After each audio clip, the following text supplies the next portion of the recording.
Assalamualaikum warahmatullahi wabarakatuh dan salam sejahtera untuk kita semua. Oke, minggu lalu kita sudah diskusi dan membahas terkait materi bagaimana mendapatkan sebuah ide, apa hal-hal yang perlu diperhatikan ketika kita ingin membuat ide, dan apa hal-hal yang bisa kita lakukan ketika kita ingin mencari sebuah ide.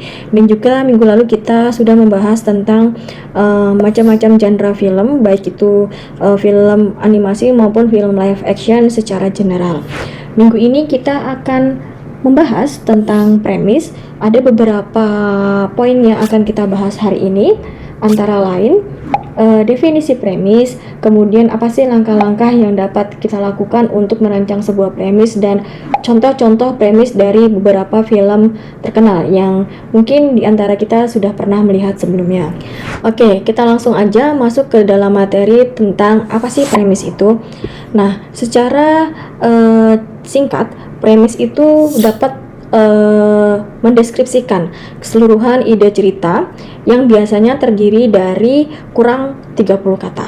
Nah, kenapa kurang dari 30 kata? Karena kalau kita membuat premis itu lebih daripada 30 kata, takutnya kita memberikan informasi detail terkait si cerita itu sendiri. Sedangkan premis ini biasa digunakan ketika kita melakukan pitching ide. Jadi ketika kita ingin mempromosikan atau meyakinkan klien terkait ide kita, nah si premis ini yang mewakili dari gambaran ide cerita pada saat pitching.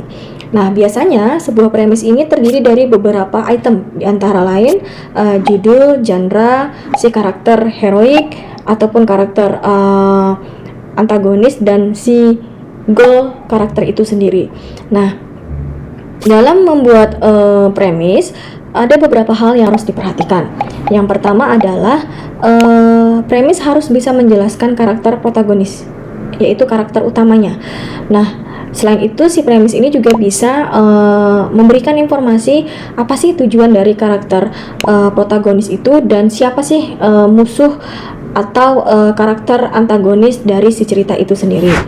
Yang kedua, kita bisa menambahkan sifat dari karakter untuk memberikan informasi tambahan, seperti misalnya seorang koki ganteng, seorang mantan pahlawan yang suka mabuk.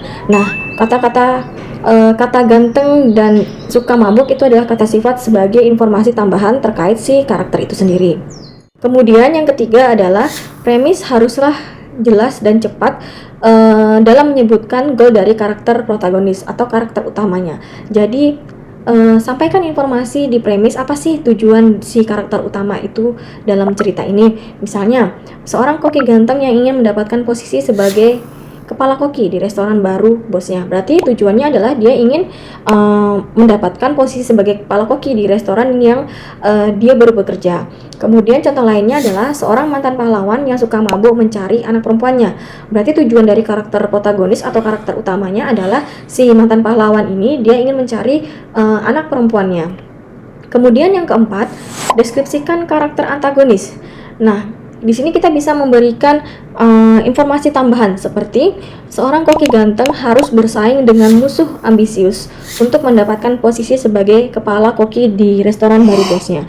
Berarti karakter antagonis di sini adalah seorang musuh yang ambisius. Nah, di sini diberikan informasi tambahan di premisnya, ada informasi siapa sih musuh atau karakter antagonis dari cerita itu sendiri. Kemudian contoh yang kedua adalah seorang mantan pahlawan yang suka mabuk mencari anak perempuannya yang diculik oleh sahabatnya yang licik.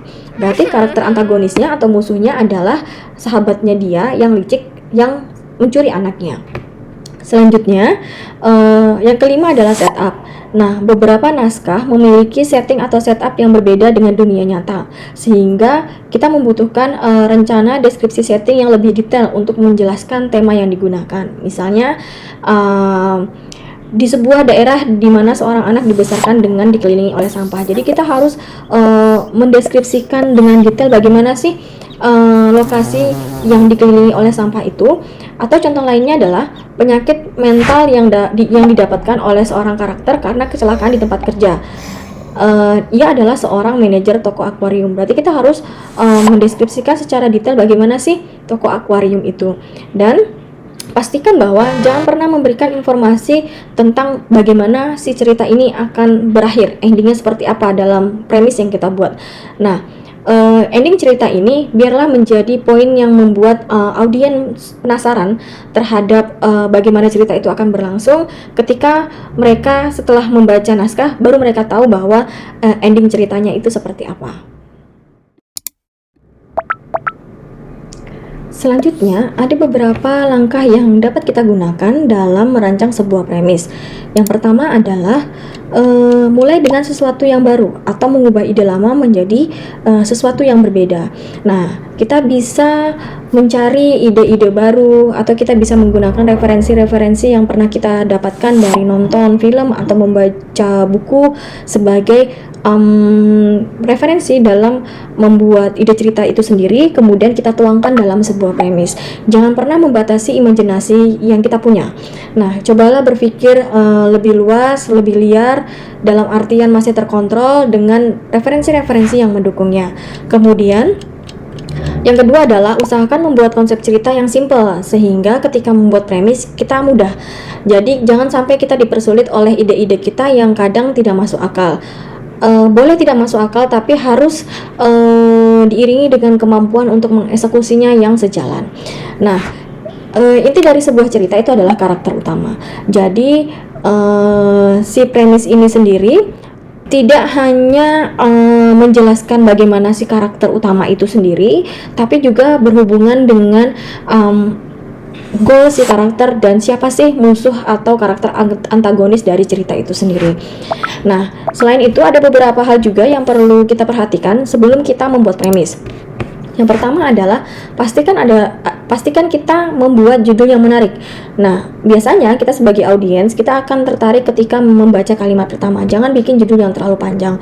2-3 kalimat oke. Dan pastikan bahwa itu eye-catching ketika dibaca dan ketika didengar oleh audiens.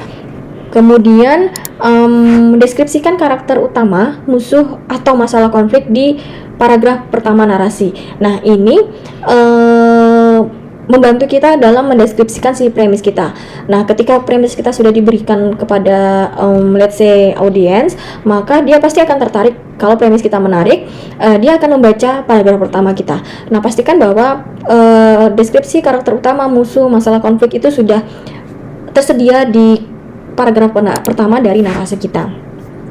Buatlah premis sesimpel mungkin dan highlight bagian terbaik dari cerita kalian di dalam premis, dan jangan pernah meninggalkan premis atau cerita kalian dalam kondisi banyak typo, dan pastikan menggunakan EYD yang sesuai dengan aturan.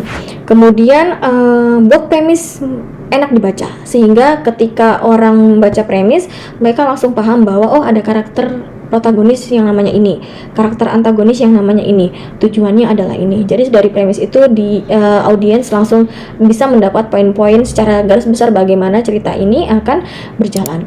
Kemudian ketika kita sudah membuat cerita secara keseluruhan dari perkenalan, konflik, dan penyelesaian, pastikan kita tinggalkan dulu, jangan langsung dibaca, tinggalkan dulu 1-2 hari. Kemudian ketika kita sudah santai, sudah relax, dan sudah ngerasa refresh, baru balik lagi ke cerita yang kita buat tadi untuk kita baca, dan kita pastikan bahwa premis yang kita buat berdasarkan cerita yang sudah selesai itu jelas. Dan ingat, tujuan dari membuat premis adalah kita menjual ide, kita mempromosikan ide cerita kita dalam deskripsi singkat kurang dari 30 kata yang menggambarkan bagaimana si karakter utama mengeksekusi atau mendapatkan goal yang dia inginkan, dan ada karakter antagonis atau musuh yang menghalangi si goalnya itu sendiri. Berikut adalah beberapa contoh premis dari beberapa film box office yang saya yakin juga kalian tahu judul-judul film ini. Yang pertama adalah The Avengers Infinity War. Premis dari film ini adalah The Avengers dan teman-temannya harus berkorban untuk mengalahkan musuh kuat Thanos sebelum dia menghancurkan dan menguasai dunia. Nah, di sini dijelaskan bahwa tokoh protagonisnya adalah The Avengers dan teman-temannya, sedangkan musuh atau karakter antagonisnya adalah Thanos. Tujuan dari cerita ini adalah ingin melindungi dunia dari kekuatan musuhnya Thanos. Selanjutnya adalah film Titanic. Premisnya seorang bangsawan berusia 17 tahun jatuh cinta kepada seorang seniman miskin di atas kapal pesiar mewah tetapi bernasib buruk. Untuk tokoh protagonisnya di sini adalah seorang bangsawan perempuan berusia 17 tahun dan yang menjadi kendala atau yang menjadi goal dari cerita ini adalah menjelaskan bahwa si perempuan ini yang dia ingin merasakan bagaimana cintanya dengan seorang seniman miskin, tapi terhalangi oleh nasib buruk sehingga mereka tidak bisa bersatu. Sedangkan contoh lainnya adalah film Finding Nemo yang saya yakin kalian mostly sudah menonton film ini. Premis untuk Finding Nemo adalah seekor ikan badut menantang mara bahaya di samudra lepas untuk mencari anak semata wayangnya yang diculik oleh seorang penyelam tak dikenal. Nah, tokoh protagonis atau tokoh utamanya adalah ikan badut dan tokoh antagonisnya adalah penyelam yang tidak dikenal. Tujuan dari cerita ini adalah si ikan badut ini ingin mencari anaknya yang hilang walaupun banyak mara bahaya yang harus dihadapi di sepanjang samudra lepas. Sedangkan contoh terakhir adalah film Toy Story. Nah, untuk premis dari Toy Story ini adalah sebuah boneka koboi kesayangan seorang pemilik yang merasa bahwa dia terancam dan cemburu dengan kedatangan mainan astronot baru. Berarti tokoh utama protagonisnya adalah boneka koboi, kemudian antagonisnya adalah astronot baru. Goalnya adalah dia ingin menyingkirkan si astronot baru karena dia ngerasa terancam dan cemburu terhadap kedatangan si astronot tersebut. Oke, demikian untuk penjelasan dari premis di minggu ini. Nah, harapannya adalah setelah kalian mendapatkan sesi teori ini, kalian bisa langsung mengeksekusi bagaimana membuat premis dari ide cerita yang sudah kalian buat dan tentu saja sudah memiliki narasi di dalamnya. Terima kasih untuk kehadirannya. Minggu depan kita akan membahas tentang plot. Ada beberapa item yang akan kita bahas di minggu depan, yaitu definisi plot, tahapan plot, dan jenis-jenis plot. Jadi silahkan untuk tetap hadir di minggu depan untuk bisa mendapatkan insight-insight baru. Assalamualaikum warahmatullahi wabarakatuh dan salam sejahtera untuk kita semua.